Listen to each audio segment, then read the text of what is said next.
આજરોજ કચ્છ કલેક્ટર કચેરી ખાતે એસઆઈઆરની કામગીરીમાં જે લોકોના નામ કાઢવામાં આવ્યા છે તેમની સાથે કલેક્ટર શ્રીને રજૂઆત કરવામાં આવી હતી, જેમાં એક જ ગામના પહેલા 350 નામ કાઢવામાં આવ્યા અને રજૂઆત બાદ 146 નામ હજી પણ બાદ કરવામાં આવ્યા.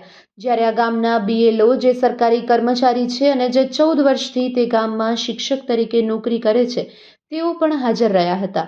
તેમણે પણ કલેક્ટરને રૂબરૂ વાત કરી કે આજે જે નામ કમી કરવામાં આવ્યા છે તે તમામ લોકો અહીં જ રહે છે અને તમામના ફોર્મ ઓકે પણ કર્યા છે, છતાંય તેમના નામ કમી કરવામાં આવ્યા છે.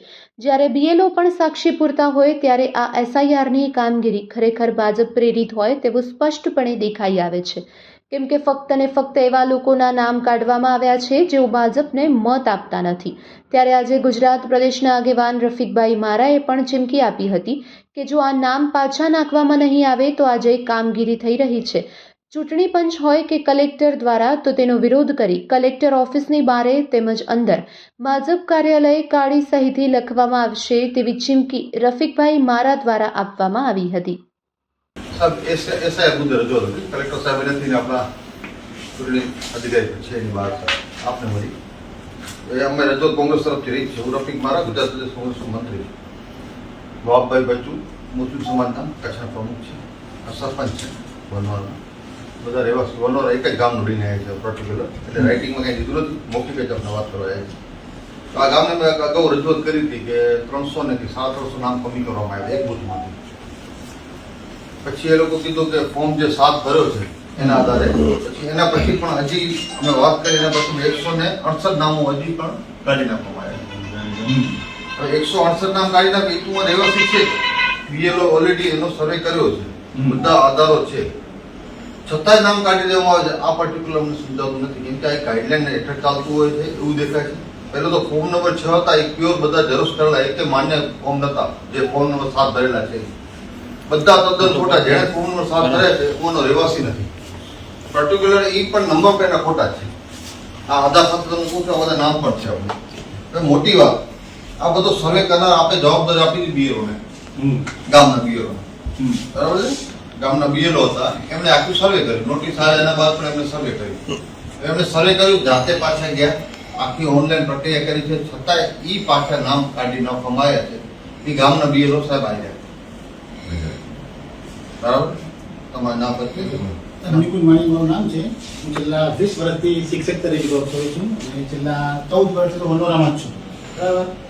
આ જ્યારે નોટિસો ઇસ્યુ કરવામાં આવશે, પહેલી વાત તો નોટિસ ઇસ્યુ થાય જ નહીં, એનું કારણ એ કરું નોટિસ કોને ઇસ્યુ થાય કે મેપિંગ ન કર્યું હોય એ વ્યક્તિને નોટિસ ઇસ્યુ થાય. ત્યારે મારા વનોરા બૂથમાં મેં એક પણ વ્યક્તિ એવો નહોતો કે જેનું મેપિંગ નહોતું કર્યું, ટોટલી વ્યક્તિનું મેપિંગ કરેલું હતું, એટલે મારા બૂથમાં 0 મેપિંગ હતું. છતાં પણ 168 નોટિસ ઇસ્યુ કરવામાં આવી. ચલો ઇસ્યુ કરવામાં આવી એનો કંઈ વાંધો નથી. મને એવું કહેવામાં આવ્યું કે 168 નોટિસના જવાબ રૂપે તમે આધાર કાર્ડ, રેશન કાર્ડ અને જન્મનો દાખલો આ 3માંથી કોઈ પણ 2 ડોક્યુમેન્ટ પ્રોવાઈડ કરી સબમિટ કરીને અમને આપી દો તો અમે નામ પાછા અત્યારે એમ કરી દઈશું. નોટિસનો જવાબ આ રીતે અમને આપો તો અમે બધાને 168 વ્યક્તિના આધાર કાર્ડ જાહેર થઈ. તો એમાં અચાનક જ 143 નામ ગાયબ છે. જે 143 એવા વ્યક્તિઓ છે કે જે ગામના જ છે, પણ વર્ષોથી ગામમાં રહે છે. હું પોતે ઓળખું છું એમ. અમુક નામ સાહેબ એવા છે કે જે પોતે 2002ની યાદીમાં પોતાનું નામ છે, અમુક વ્યક્તિ એવા છે કે પોતે 2002ની યાદીમાં નામ છે, છતાં પણ એનું નામ કાઢી નાખવામાં આવ્યું છે. સાહેબ બીજી વસ્તુ તો હવે આ બધું ઇસ્યુ થાય એટલે ગામવાળાને મોટા ભાગે એવું લાગે કે ભાઈ બીએલઓ સાહેબે કર્યું છે કે એમને નામ કાઢી નાખ્યા છે, તો મારે તો ત્યાં નોકરી કરવાની, મારે ખોટો મીરો સંઘર્ષ થાય એટલે હું જોડે આવી રજૂઆત કરવા માટે આવ્યો છું. તો મારા લેવલે કઈ ભૂલ છે નહીં.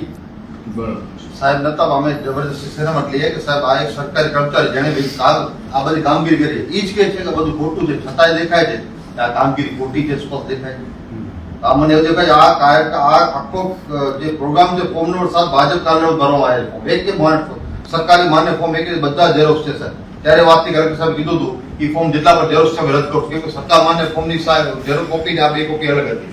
છતાં એ જે કામગીરી કન્ટિન્યુ ચાલતી હોય તો મને એવું દેખાય છે કે વહીવટી તંત્ર આખું એ ભાજપના દબાણ હેઠળ રહે છે. કેમ કે જથ્થાબંધ લાખો ફોર્મ જો સાહેબ એક દિવસના આવતા હોય, 7 નંબર ફોર્મ કોણ ભરી શકે? આજુબાજુ રહેવાસી હોય, મતદાર એ વિસ્તારનો મતદાર હોય એ ભરી શકે.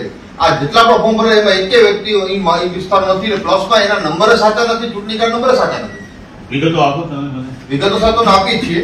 આ જે નામ કમી કે જેની આપું છું તમને આપણે ડિટેલ આપું તમને, બરાબર છે? પણ સાહેબ અમને દેખાય સ્પષ્ટ આમાં થોડી કામગીરી કચાશ છે. હવે અમને એવું ન થાય કે અમે સાહેબ આમાં, કેમ કે અમે 3 વખત રજૂઆત કરી છે ઓલરેડી.